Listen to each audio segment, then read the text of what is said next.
Hello everyone. आज के इस लेक्चर का टॉपिक है बेयर बिल्जर ऑक्सीडेशन। तो ये होता क्या है और ये काम कैसे करता है उसके कॉन्सेप्ट को समझते हैं इसमें। तो बेयर बिल्जर ऑक्सीडेशन जो होता है ये कीटोन का ऑक्सीडेशन करता है परऑक्सी एसिड या पर एसिड के प्रेजेंस में और इसे ये एस्टर में कन्वर्ट करता है। अब जो साइक्लिक कीटोन होते हैं उनका अगर हम ऑक्सीडेशन करवाते हैं पर एसिड के प्रेजेंस में तो वो लैक्टोन में कन्वर्ट होता है।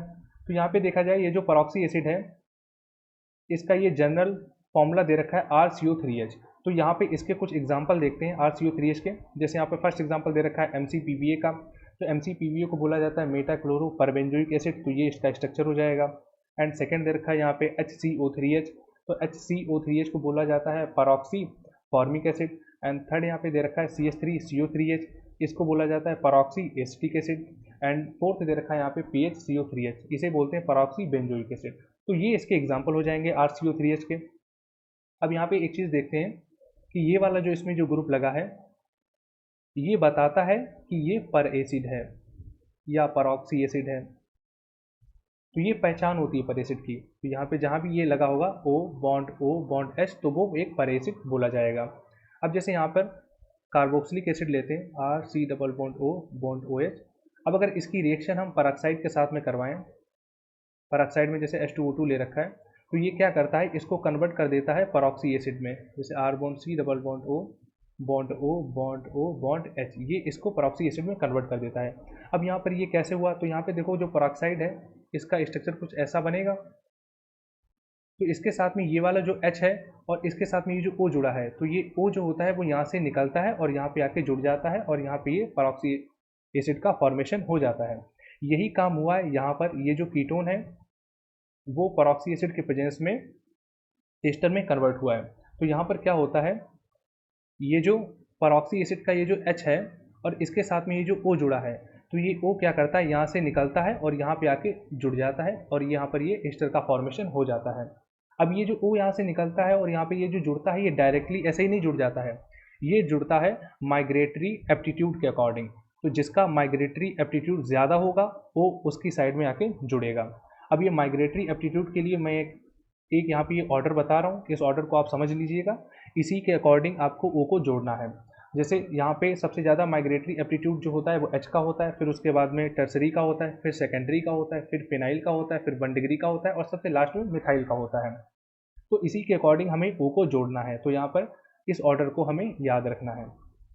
ठीक है, अब यहाँ पे मैकेनिज्म इसका देख लेते हैं कि ये जो कीटोन है वो एस्टर में कैसे कन्वर्ट हुआ है। अब यहाँ पे देखो इसके पास में है लोन पेयर। तो ये जो कीटोन होता है ये एज अ बेस बिहेव करता है और यहाँ पे इसके पास में ये है एसिड। तो यहाँ पे इसके पास में यहाँ पे H+। तो यहाँ पे देखो ये जो बेस होगा वो क्या करेगा, यहाँ से H+ प्रोटॉन को एक्सेप्ट करेगा और यहाँ पे बनता है R bond C double bond O। यहाँ पे आ जाएगा H और ऊपर आ जाएगा पॉजिटिव चार्ज और यहाँ पे आ जाएगा R डैश और यहाँ पे क्या बन जाएगा O negative bond O bond C double bond O bond R। तो अब देखो यहाँ पर ये क्या करता है, ये एज अ न्यूक्लियोफाइल बिहेव करता है। तो ये जो O नेगेटिव होता है वो अटैक करता है इस कार्बन के ऊपर और ये बॉन्ड इधर ब्रेक हो जाता है। तो यहाँ पे जो फॉर्म बनती है तो यहाँ पे बन जाएगा R बॉन्ड C, यहाँ पे आएगा O, यहाँ पे आ जाएगा H, यहाँ पे है कोई लोन पेयर O के पास में। अब यहाँ पे जो होगा यहाँ आ जाएगा R डैश और यहाँ पे आ जाएगा O बॉन्ड O, यहाँ पे आएगा C डबल बॉन्ड O, यहाँ पे आ जाएगा R। अब इस मॉलिक्यूल में क्या होता है, एक इंट्रा मॉलिक्यूलर रीअरेंजमेंट होता है जिसकी वजह से ये जो लोन पेयर है वो यहाँ पर आ जाते हैं और यहाँ पर देखो ये इन दो एल्काइल में से जिसका माइग्रेटिंग एप्टीट्यूड ज़्यादा होगा वो माइग्रेट होगा और यहाँ से मूव कर जाएगा। तो जैसे यहाँ पे आर डैश जो होगा ये मूव कर जाएगा, ये यहाँ पे आ जाएगा ओ के पास में और ये बॉन्ड यहाँ से ब्रेक हो जाएगा। तो यहाँ पे क्या बन जाएगा, तो यहाँ पे बन जाएगा, ये बन जाएगा यहाँ पे आर, यहाँ पे आएगा सी, यहाँ पे आ जाएगा डबल बॉन्ड ओ, यहाँ पे आ जाएगा एच और यहाँ पे आ जाएगा पॉजिटिव चार्ज ओ के पास में और यहाँ पे आ जाएगा ओ और यहाँ पे आ जाएगा आर डैश और प्लस यहाँ पे क्या बन जाएगा, यहाँ पे यहाँ से देखो ये बॉन्ड ब्रेक हुआ था तो यहाँ पे आ जाएगा ओ नेगेटिव, यहाँ पे आएगा C double bond O bond R, ये फॉर्म बन जाएगी। तो यहाँ पे देखो इसे बोला जाता है प्रोटोनेटेड आयन, सॉरी ये बोला जाता है प्रोटोनेटेड एस्टर बोला जाता है यहाँ पे। तो ये जो प्रोटोनेटेड एस्टर है ये यहाँ पे क्या करता है, यहाँ से अपने ये H प्लस प्रोटॉन को लूज करता है और इस O नेगेटिव को दे देता है। तो ये जो होता है ये एसिड का फॉर्मेशन हो जाएगा और यहाँ पे ये एस्टर बन जाएगा। तो यहाँ पे बन जाता है R bond C double bond O R dash plus यहाँ पे आ जाएगा R bond C double bond O bond OH बन जाएगा। तो यहाँ पे देखो ये कार्बोक्सिलिक एसिड बन गया और ये यहाँ पे हमारा एस्टर बन के तैयार हो जाता है। तो यहाँ पे क्या हुआ था इस मैकेनिज्म में, सबसे पहले देखो ये जो कीटोन है इसने क्या किया, बेस की तरह बिहेव किया और यहाँ पे ये जो है ये एसिड की तरह बिहेव करेगा। तो इसने क्या किया, यहाँ से H प्लस प्रोटॉन को एक्सेप्ट किया तो यहाँ पे ये फॉर्म बन जाएंगी। और इसमें देखा जाए यहाँ पे ये जो होता है ये न्यूक्लियोफाइल की तरह बिहेव करता है, तो ये O नेगेटिव जो होता है ये कार्बन पे अटैक करता है। फिर अगली स्टेप में क्या होता है, यहाँ पे एक इंट्रामोलिकुलर रीअरेंजमेंट होता है जिसकी वजह से यहाँ पे ये प्रोटोनेटेड एस्टर बनता है।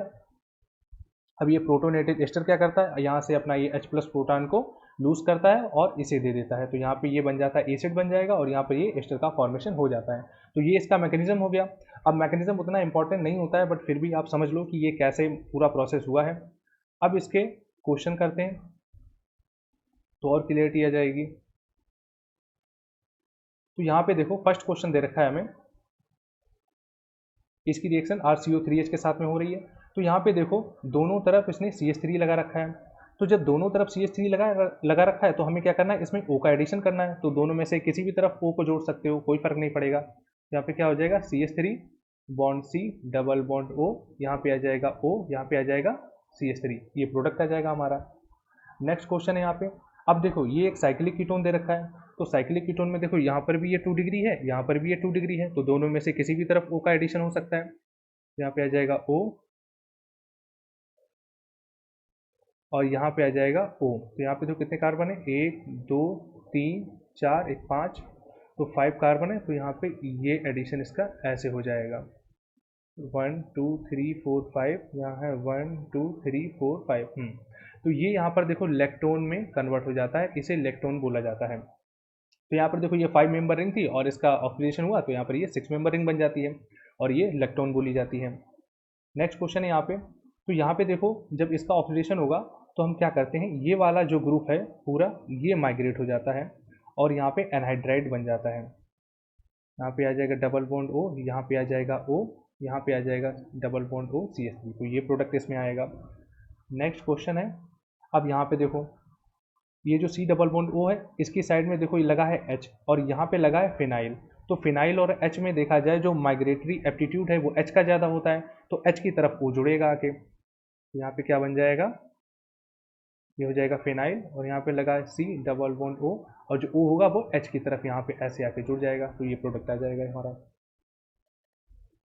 अब इस क्वेश्चन में देखो यहाँ पर देखो ये लगा है C डबल बॉन्ड O, यहाँ पे लगा ये मिथाइल और यहाँ पर ये जो ये सेकेंडरी है। तो सेकेंडरी और मिथाइल में जो माइग्रेटिंग एप्टीट्यूड होता है वो किसका ज़्यादा होता है, सेकेंडरी का ज़्यादा होता है। तो O किधर जुड़ेगा आके, इस सेकेंडरी वाले की तरफ जुड़ जाएगा आके। तो यहाँ पे आ जाएगा CH3, यहाँ पे आएगा C डबल बॉन्ड O, यहाँ पे आ जाएगा O और यहाँ पे आ जाएगा साइक्लोप्रोपाइल। नेक्स्ट क्वेश्चन है, अब इसमें देखो यहाँ पे देखो ये जो है ये 2 डिग्री है और यहाँ पर ये जो है ये 3 डिग्री है। तो 3 डिग्री और 2 डिग्री में किसका जो माइग्रेटिंग एप्टीट्यूड है वो किसका ज़्यादा है, टर्सरी का ज़्यादा है। तो इसकी तरफ O आके जुड़ जाएगा।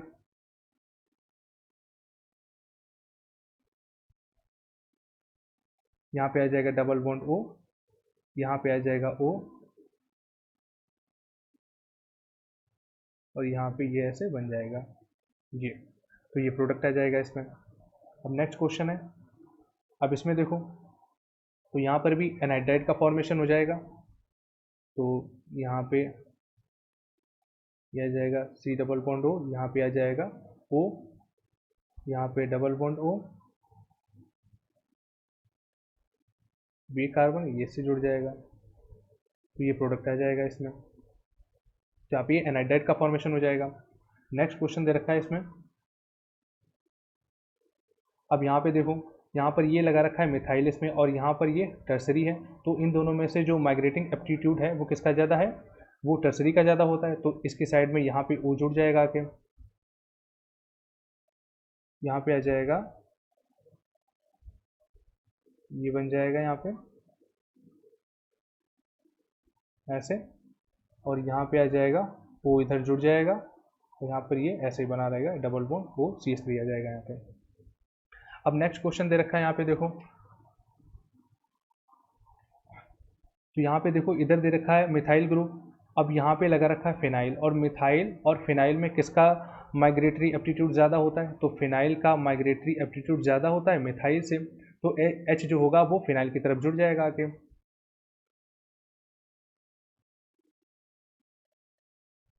यहाँ पे आ जाएगा O, यहाँ पे आ जाएगा C, यहाँ पे आ जाएगा डबल बॉन्ड O, यहाँ पे आ जाएगा CH3, तो ये प्रोडक्ट आ जाएगा।